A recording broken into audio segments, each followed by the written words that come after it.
Hey everyone, this is Jim Neeb from Jim Neeb Woodworks again.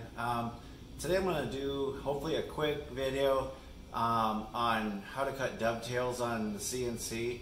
I'm going to show a CAD CAM program called JointCAM that I use to design all kinds of joints. It does finger joints, through and blind dovetails, mortise and tenon joints and things. So I'll show that and how I've made some of the table accessories on my AVID CNC router table to provide a vertical and a horizontal clamping space specifically for cutting dovetails.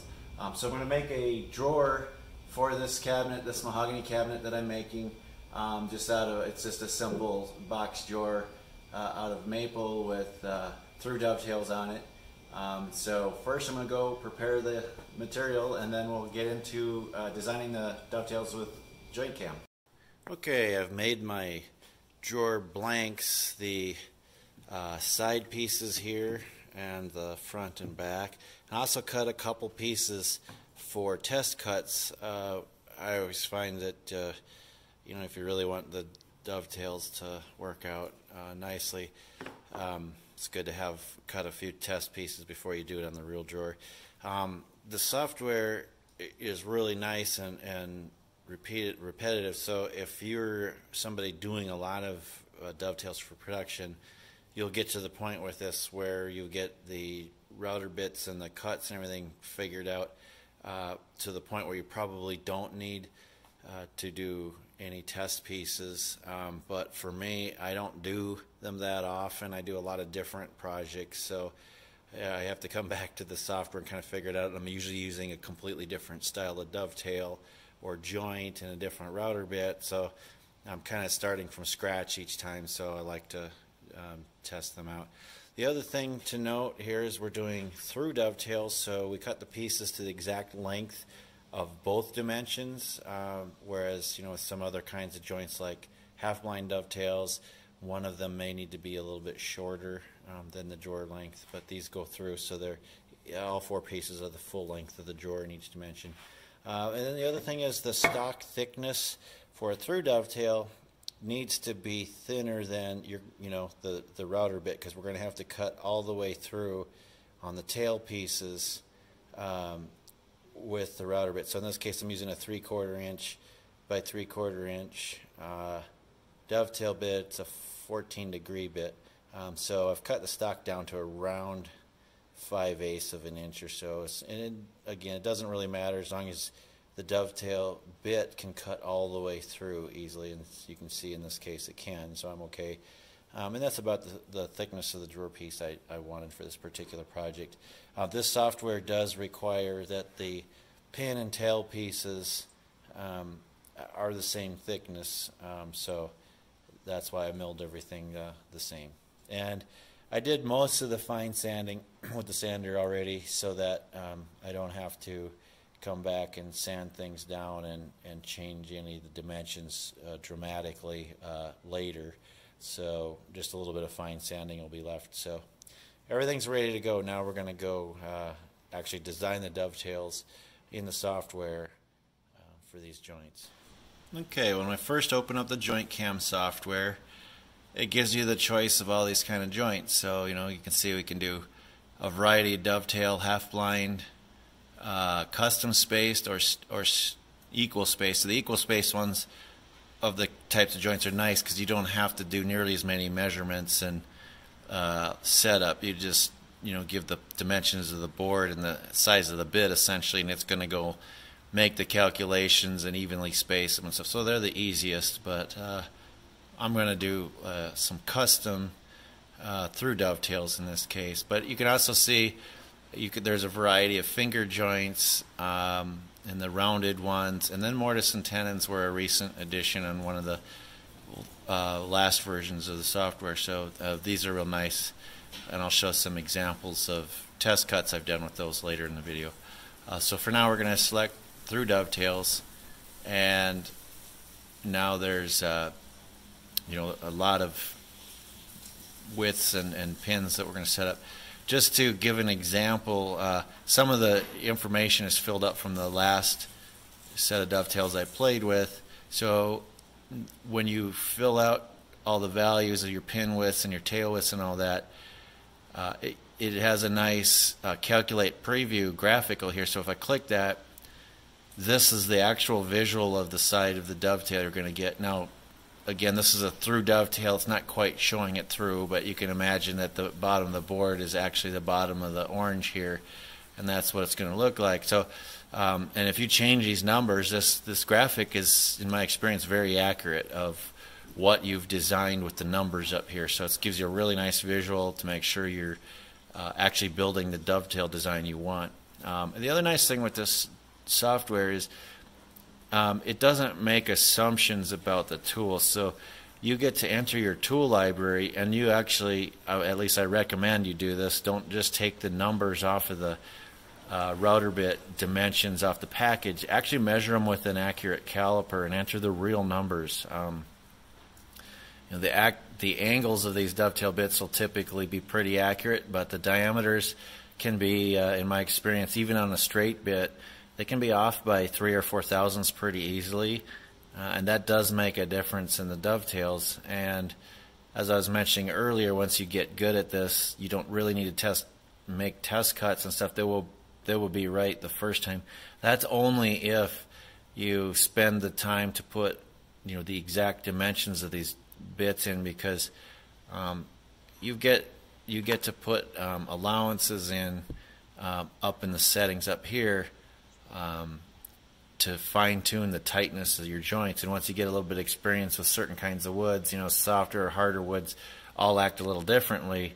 But once you kind of have done it a few times, you're going to be able to know what allowance you should make, you know, 1 or 2 thousandths of an inch sometimes to make them fit just right the way you want, based on, you know, the tightness you're going for and the type of glue you're using and stuff. So that's only really possible if you enter the exact dimensions of your bits. Otherwise, you're going to be doing test cuts all the time, because of the bit tolerances, in my experience, even of good bits like from Amana and Whiteside, they're going to be off enough to make a difference on these kind of joints if you're really picky about how tight they are and how good they look. Another thing to note about the software is it comes with a really nice instruction manual. You can see lots of colored diagrams to kind of explain all these parameters. So, you know, it shows you how to set the boards up, where the 00 reference is for the origin, and then when you get into the interface and have to fill out all of these parameters to make the dovetails, they have a good explanation of every single one of those parameters, so you understand it. And in the cases where a picture helps, they have a picture. So in the case of the pin and tail extensions, this is showing that it is the amount that the software will let or cut it so that the pins and tails extend, so you can sand them back to flush if you want to do that. So the manual is 74 pages long, and in my experience, it's pretty accurate and descriptive. Okay, so I had finished designing the dovetails here. I'm doing a symmetrical through dovetail. So the nice thing about that is you don't have to worry so much about what the front or the back is, because you can always just flip it to the other side. But I also just like the looks of it, and it's a little easier to figure things out. But the width of the stock here and the thickness of the stock, I just measure with a caliper to get it accurate off the stock. You can do roughing passes if you want. I'm using a backing board, and this software creates toolpaths that do scoring runs and stuff, so you'll see it cuts pretty well. So I'm not going to do a roughing pass. So the start distance is basically how far in do you want this first tail to start. I'm doing tails first. It was just selected here, which means I'm designing the tail board, and it's just going to create the pins then to match it. You can do it the other way around too. Just that kind of depends on which part of the joint you want to design in, the pin or the tail. I just happen to like the tail side a little bit better, because that's what I'm going to actually see on this project. And then you can do this clearance setting right here. that's where you get to pick the tightness of your joint. So I'm going to start out with 1/1000th of an inch. That's actually going to leave 1/1000th on each side of the pins. In this case, on the through dovetails, it's going to set that clearance only on the pin, and it's going to cut the tail joint the same no matter what clearance you do, which is better. It's a little more straightforward because you get it's just moving over the straight bit. But anyway, I'm going to start with 0.1, which is basically 0.02 of an inch per joint piece, and we'll just see how that works on the test cut. And then over here are the parameters. So I set the first pin to 0.8 inches and the first tail at 0.8. So when I hit the calculate preview button, it calculates this, and it says this is what my joint's going to look like. So I have my start distance, then I have my first pin and my first tail, and I selected symmetrical, so it's going to create the rest of the workpiece symmetrically for me, so I don't actually have to design this part, and it guarantees that the other side is exactly the same. So this is pretty easy. And if you select values that are wrong when you hit this calculate preview, it'll give you a nice error, of which rule of the pins widths and stuff like that you violated. And as I said, the manual is very good. It's got a lot of explanations about what each one of these parameters and some example drawings of what the different types of these dovetail settings will look like. And then down here at the bottom, I have my tools that I have for the tails as the dovetail bit and the pins as the straight bit. Then we go over here and we save our tool paths. So these are done in 2 operations vertically for the through dovetail. So I'm going to do a cut the tails first. I'm going to do a sample piece of the tail, and then I'm going to go to the pins, because the pins are where the clearance setting gets adjusted, and so I'm going to maybe have to cut a couple test pieces of the pins until I get the clearance the way I want. So that's why I'm doing the tails first, so I don't have to switch router bits.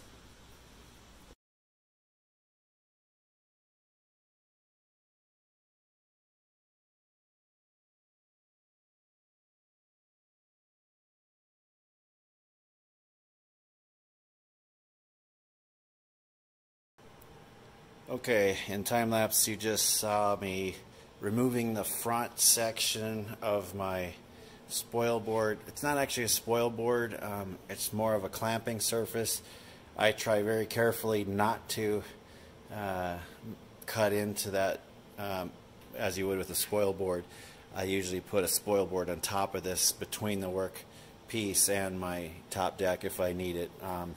But I removed the front piece of that, which I have to take off if I'm going to use my 4th axis rotary unit here, which is sort of half embedded in the front half of my CNC surface, or if I want to do dovetails, because I need, or anything actually that needs to use a vertical clamping of the board. So I take the front off, and you saw me raising up this front surface here so that it's now perfectly flush with the top deck, and that's important because I want that to be flush when the board comes across, and like when I put a spoil board on there, you'll see when I set this up for cutting. So now I'm going to go put some alignment boards on there so the boards align square with the CNC and the spoil board.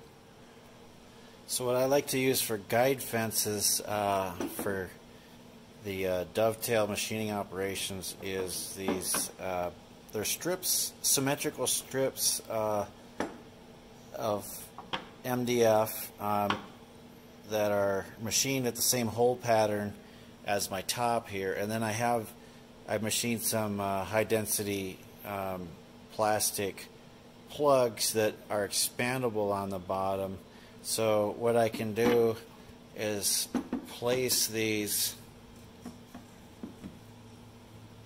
in the tabletop like so, and create a vertical and horizontal surface that's lined up, and that allows me to have the two boards come together at the top point, in line with each other and square, with the router head bit and everything like that. And then these are surfaces I can clamp the workpiece to. So now I just need to screw these down so they're tight, and then adjust them. I have to do a little final adjustment on the vertical fence to the left or right sometimes, so that these two pieces come up perfectly aligned here. I think they're pretty good already, but we'll see.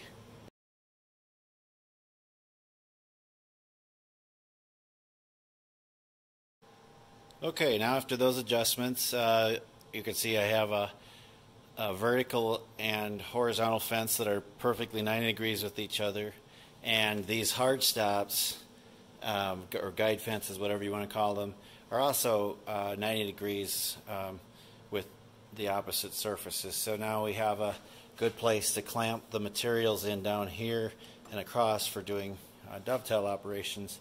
I should also point out some of the stuff down here. So this is one of the reasons why I really like the AVID CNC machines. They're super modular. Everything's built out of 80-20 extruded aluminum, so you've got all these nice grooves where you can put the T-nuts in and clamp all kinds of new things on. So and they're very accommodating as far as buying extra parts or different things. So this brace underneath here and the end brace over here are not standard part of this.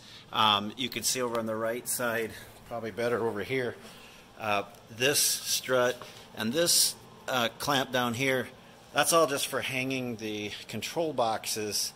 And so when I decided I wanted to put another cross member underneath there to hold this vertical fence on,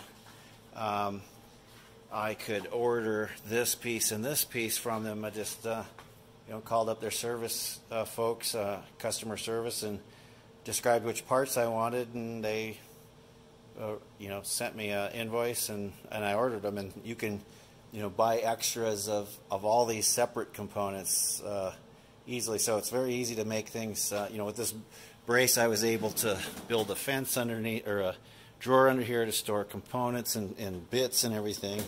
So it's very modular and easy to add extras to it. So this is one of the reasons why I actually bought this machine. Okay, after playing around just a little bit to get my clamps where I wanted and everything, I reconfigured this a little bit. But just to show you what I do is with these clamping fences with the same hole pitch, I can actually put my bench dog clamps right through these into the back clamping board to get a good close and centered clamping action right down on the piece I want to cut. I really like these Craig clamps. I use them a lot for clamping sideways. And then on the top here I've got a spoil board to back up the piece I'm cutting here so it doesn't chip out as much. For through dovetails, both tails and pins are cut from the front surface here on the end vertically, so I don't need to, I'll leave the spoil board there for both types of operations. Now for this software, the 0 point for my setup is this corner here. So I'll just simply take the piece I'm going to cut off of here and use my touch plate right on the spoil board surface, and that's going to let me get a nice accurate position on this. And you'll note that I'm using 1-inch thick MDF here, and that way I'm not going to cut down into my clamping board down here. It'll all be in the spoil board, and I've got this piece here. If I cut a little bit off of that, I don't really care. So I'm avoiding ruining my clamping deck.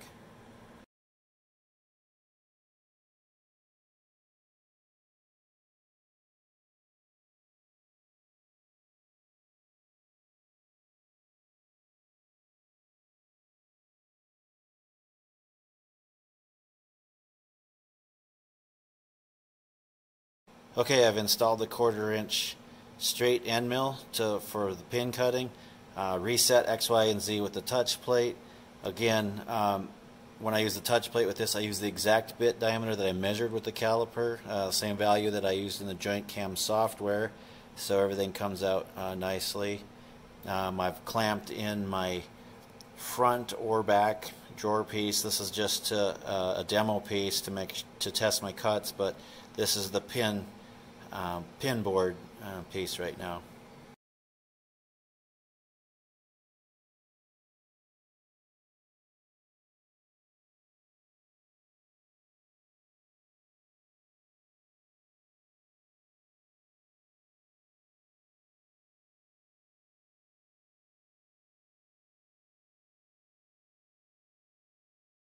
Okay, so these are now test cuts are cut. You can see they're very clean.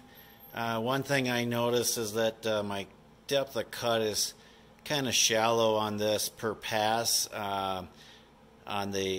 You'll notice that the cut rate was slower on the pins than when I did the tails, because I went in there and went from 80 inches per minute down to 30 when I went to the tails. So I think, and 30 seems to be a good speed. It's cutting these extremely clean with no chip tear out. The dovetail bit obviously has to cut full depth in one pass. It can't step it, but the 1/4 inch bit does not need to go as shallow per cut. So I'm going to change that for the finals, but so far this looks great. Now for the final test is to see how they actually fit together. Okay, here's the test cut piece after I dialed it in. You can see they're pretty much a perfect fit. I've had a lot of different dovetail jigs in my time, and they never could cut this clean, tight joints time after time. A lot of people don't like machine cut dovetails. They like the hand cut ones. That's fine. That's personal preference, I guess. I've cut a lot of hand cut ones myself, and it's kind of fun until you have to do a bunch of drawers. And I really like the speed of this, and frankly, I like them nice and clean with really crisp lines and everything around the edges. So these are pretty tight. They go together pretty well. They could even be slightly looser yet to allow for some glue, but they'll work. I had to dial in two things. First, I made a mistake on the software, and I had the use minimum pin width checkbox checked, and what that does is it sets the pins basically to one pass with the dovetail bit, and you can see down in the bottom my dovetail bit is 0.753 wide, but I designed those pins to be 0.8, and so that checkbox overrode the 0.8 and set the digits to the one pass, so it was too small, so it didn't actually fit. It kind of screwed the design up, so I had to uncheck that and regenerate the toolpaths. And then the other thing is, you can see the clearance now at 5 thousandths. I started at 1 thousandth, which was too tight. I went to 3 thousandths, and I could tap the joints together, but it would have basically wiped all the glue out, and I would have had difficulty taking it apart. So I'm probably going to bump this up to 6 thousandths just to give it a little bit more room for glue and to make it easier to put them together when I cut my production or cut the actual drawers out. The other thing I want to note is, earlier I said that these are through dovetails, and this edge here would actually be the edge of the wood. That's not right. I got the colors backwards when I was talking about that, and the blue sections are actually the tail piece, so that's just the continuation of the board, and the orange is the pins coming through on the end grain there. So just wanted to clarify that. It's good to remember which color is which. The tails in the software are always the blue, but otherwise you sort of get the design of it backwards.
Okay, that was the final pin board pass for my actual drawer pieces. You can see when it's cutting, the software does a nice job with the toolpaths. It always does a climbing cut no matter where it's working, so it cuts, doesn't have much chip out, and these spiral upcut bits work really great with this. They cut this is hard maple, and it cuts like butter. There's no burning or anything, and they just cut really clean with no chip out.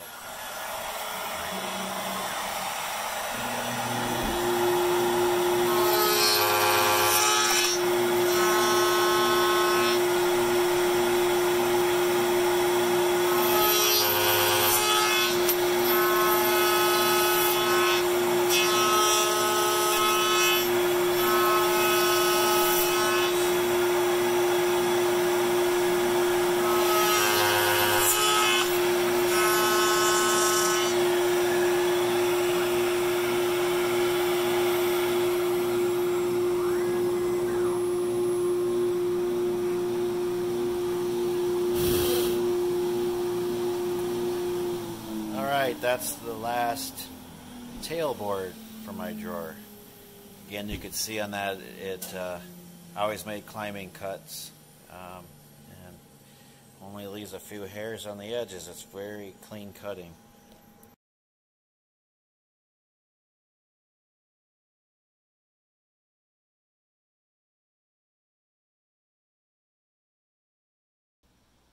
Okay, so here's the finished drawer. The dovetails came out great looking there. All of them very nice and uniform. I opened up the tolerance on the last cut to 6/1000ths of an inch, and it fit perfectly. Left just enough room for the glue, and so it's a nice through dovetail drawer. Again, using my AVID CNC, but probably more importantly, the JointCAM software. You can go look up, just search for JointCAM online.